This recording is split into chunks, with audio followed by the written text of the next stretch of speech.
আসামি হিসাবে। তো সেটা আমরা প্রধানমন্ত্রীর কাছে সেই লিস্ট দিয়েছি। এই লিস্টটা একদম যে সম্পূর্ণ সেটা বলবো না, অসম্পূর্ণ থাকতে পারে, কিন্তু আমরা আন্তরিকভাবে চেষ্টা করে দিয়েছি এবং প্রধানমন্ত্রী সেটা গ্রহণ করেছেন। জিন্দেগিতে ওই ঘটনা নিয়ে একটা কথা বলে নাই, তাহলে কারা? হাসিনার আমল দেখেন। আর ক্ষমতায় না থাকলে যেন তারা প্রধান বিরোধী দল হিসেবে থাকে। এই খেলা চলে আসতেছে 1972 সাল থেকে। 1975-এর পরে তো আওয়ামী লীগের থাকারই কথা ছিল না। আওয়ামী লীগের একাংশ কাদের সিদ্দিকীর নেতৃত্বে ইন্ডিয়া পলায় যা বাংলাদেশ রাষ্ট্রের বিরুদ্ধে যুদ্ধ করছে, আমাদের আর্মির সাথে যুদ্ধ করছে, বাংলাদেশ আর্মির সাথে যুদ্ধ করছে, বাংলাদেশের ভেতরে এসে অন্তর্ঘাত করছে। তারা অন্তর্ঘাত করতে এসে পাবলিকের পিটাও খাইছে। কিন্তু জিয়াউর রহমান 1975 সালের পরে আওয়ামী লীগকে তার নিজের পলিটিক্যাল দুশ্মন হিসেবে বাইসা নিতে বাধ্য হয়েছিল। কেমনে জানেন? সংসদ নির্বাচন হইল, তখন বিএনপি অবশ্যই জিতত, কিন্তু বিরোধী দল হইতো খন্দকার মুস্তাকের পার্টি। মুস্তাককে জেলে নেওয়া হয় 1976-এ সার্কিট হাউসে কাপ প্লেট চুরির অভিযোগে। ছাড়া হয় 78 সালের 16 ডিসেম্বর উপলক্ষে। 1979 সালে ইলেকশন হইতেছে, 7 সপ্তাহ পরে উনি ছাড়া পেয়েছেন, তার 7 সপ্তাহের মধ্যে সংসদ নির্বাচন। খন্দকার মুস্তাক যেন দল গঠন করতে না পারে সেই জন্য 1976 সালে জেলে নেওয়া হয়। জাসদের মূল নেতাদেরকেও জেলে রাখা হয়। জাসদ 8টা আসন পায়, 39টা আসন পায় আওয়ামী লীগ প্রধান বিরোধী দল হয়। খন্দকার মুস্তাক দল করে নির্বাচন করতে পারলে আওয়ামী লীগের অবস্থানটা উনি নিতেন। আওয়ামী লীগের ভোটার বেশিরভাগ উনি পেতেন, আওয়ামী লীগের চেয়ে বেশি সিট পেতেন। উনার ভোটাররা মুসলিম লীগকে ভোট দেয়, মুসলিম লীগ 20টা আসন পায়। খন্দকার মুস্তাকের দল যদি দাঁড়ায় যেতে পারতো তাহলে আওয়ামী লীগ আর প্রধান বিরোধী দল হয় না, বেশিরভাগ খন্দকার মুস্তাকের সাথে চলে যেত। জাসদ দ্বিতীয় দল হইতো, সেটা হয় নাই। তাই আওয়ামী লীগ আবার ফিরে আসছে।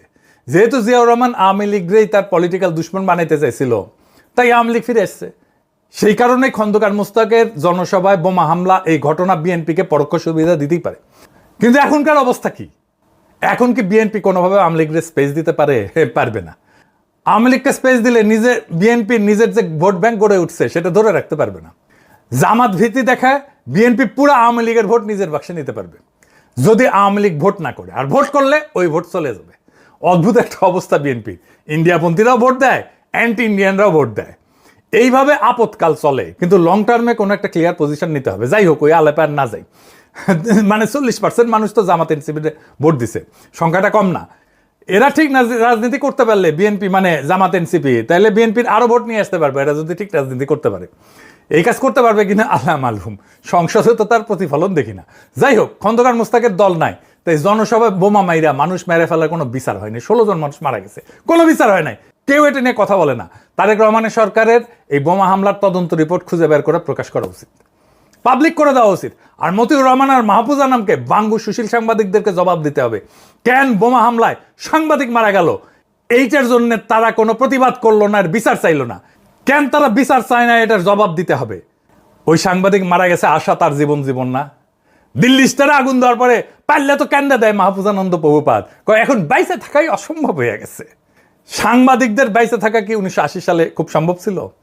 এখন প্রশ্ন হইতেছে, কেন আওয়ামী লীগ এনসিপির জনসভায় বোমা মারল? ইন্ডিয়ার হাসিনার ধারণা ছিল বিএনপি ক্ষমতায় এসে আওয়ামী লীগের স্পেস দিবে। এখন দিতেছে না স্পেস সেইভাবে। হাসিনা আর ইন্ডিয়ার মাথা খারাপ হয়ে গেছে। এরা নানাভাবে দেশে অস্থিরতা তৈরি করতেছে, টাকা পয়সা দিয়ে খুন খারাপি করতেছে। আপনি দেখছেন না, খুন খারাপি বেড়ে গেছে, কোনোভাবে সামাল দেওয়া যাইতেছে না। এগুলো হাসিনা টাকা দিচ্ছে, ইন্ডিয়া টাকা দিচ্ছে, টাকা দিচ্ছে। হাসিনা পালানোর পরে ডাকাতি করার কন্ট্রাক্ট দিছিল না, মনে আছে না?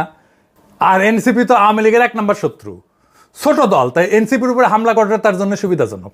হাসিনা আর আওয়ামী লীগের পক্ষে যারা ইনায় বিনায় বয়ান বানায়, পটকা তুষার, এনাস আলমগীর, পান্না পাঠা সহ যতগুলা সফট আওয়ামী লীগের আছে, এইগুলারে যদি থেরাপি দিতে না পারেন তাইলে এই ঘটনা চলতেই থাকবে।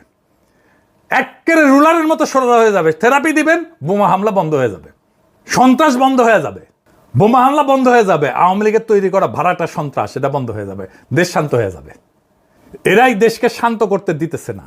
আওয়ামী লীগ যেখানে মিছিল করবে, মিছিল দেখলে মারবেন ধাওয়া, একা হইলেও মারবেন ধাওয়া। দেখবেন আশেপাশের লোকজন এসে জড়ো হইতেছে, একটারে দুইটারে ধরতে পারলে একদম ট্যাঙ্গে রেখে থেরাপি দিবেন। একটা নিষিদ্ধ দল, তার থেরাপি দেওয়া জায়েজ আছে। আমি আশঙ্কা করি এরকম বোমা হামলা আরো হবে, ভয়ঙ্কর রকমের বোমা হামলা হইতে পারে, আরো বড় আক্রমণ হবে। আওয়ামী লীগ এটা করবে। আর এই বোমা হামলা থেকে এনসিপি কি মুক্তি পেতে পারবে? অবশ্যই মুক্তি পেতে পারবে, এটা থামাইয়া দিতে পারবে। আমি যে স্ট্র্যাটেজি দেবো এটা মেনে চললে এই আক্রমণ আর হবে না। সেই স্ট্র্যাটেজি ফলো করলে কেউ কখনো এনসিপির জনসভায় হামলা চালাইতে পারবে না, চিন্তাই করবে না বোমা টোমা মায়ের কি দিমু শিখে দেই শিখে। আমি এনসিপি করলে সাভারে যেদিন বোমা হামলা হইলো ঠিক তার এক সপ্তাহের মধ্যে সাভারে আওয়ামী লীগের সবচেয়ে যে বড় নেতা আছে তার বাসাবাড়ি ধানমন্ডি 32 নম্বর বানাই দিতাম, আর ওই নেতার মরিচ পটকা ঢুকায় আগুন দিয়ে দিতাম, সারা বাংলাদেশ খবর হয়ে যেত, দ্বিতীয়বার কোনো বোমা হামলা হইতো না। এখন আমার ক্ষুদ্র ভ্রাতারা কইতে পারে সাভারে তো আওয়ামী লীগের নেতারা সব পালাইছে, তাই কার মরিচ পটকা দিমু? যদি এটাই হয় তাহলে আওয়ামী লীগের নেতা আছে ঢাকায় সাবের হোসেন চৌধুরী দিতাম, ওর মরিচ পটকা ঢুকায় আগুন দিতাম, ঢাকার এমবেসি পাড়ায় হাউকাও লেগে যেত, ওদের কইতাম তাহলে তুমি সিকিউরিটি দাও নয়তো চুপ থাকো। হাসিনার টাইমে হাউকাও করছিলা, এত গুম আয়নাগর হইলো, খুন হইলো, একবারও তো চিল্লাও নাই। এত ভোট ডাকাতি হইলো, একবার চিল্লাইছো তুমি? মিয়া ফাজলামি র্যাবরেকে ট্রেনিং দিছে, পশ্চিমারাই তো ট্রেনিং দিছে, একটা ঠাসি খেয়ে বসে যেত।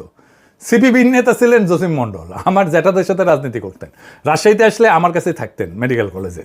উনি যুবক বয়সে খুবই মাঠদাঙ্গা রাজনৈতিক কর্মী ছিলেন, উনি গল্প করছিলেন, আমি মনে হয় একবার বলছি, স্মৃতি থেকে কইতেছি একটু এদিক সেদিক হইতে পারে কিন্তু এসেন্স হিসেবে ঠিক থাকবে। একবার এক দারোগা এক কমিউনিস্টে ধরছে, জসিম মন্ডল একাই গেছে থানায় গিয়ে দারোগারে কইছে, দারোগা সাহেব আপনি তো জানেন আমি কমিউনিস্ট, আমাদের কোনো সম্পদ নাই, টাকা পয়সা নাই, কোনো কিছুর জন্য বাইসা থাকার কোনো তাড়না নাই, একমাত্র বিপ্লব ছাড়া। আমাদের পরিবার বিপ্লবের রাস্তায় আমাদেরকে কোরবানি দিয়ে দিছে, আমি আজ মারা গেলে ওদের জীবন থামে যাবে না, ওরা জানে মারা যেতে পারে, লিল্লাই দিয়ে দিছে আমারে। আপনার জীবনের মায়া আছে, আপনার পরিবার আছে, সম্পদ আছে এবং আপনি সেটা রক্ষা করতে চান, আপনার রক্ষা করার জিনিস আছে, আপনার বাইসা থাকার তাড়না আছে। একেবারে দিব কলে, আমি না পারলেও আমার কমরেড এসে দিবে, সে না পারলে আরেকজন এসে দিবে, কিন্তু তোমার দেওয়া হবে। আমার কমরেডরা সাইরা দেন, সাথে সাথে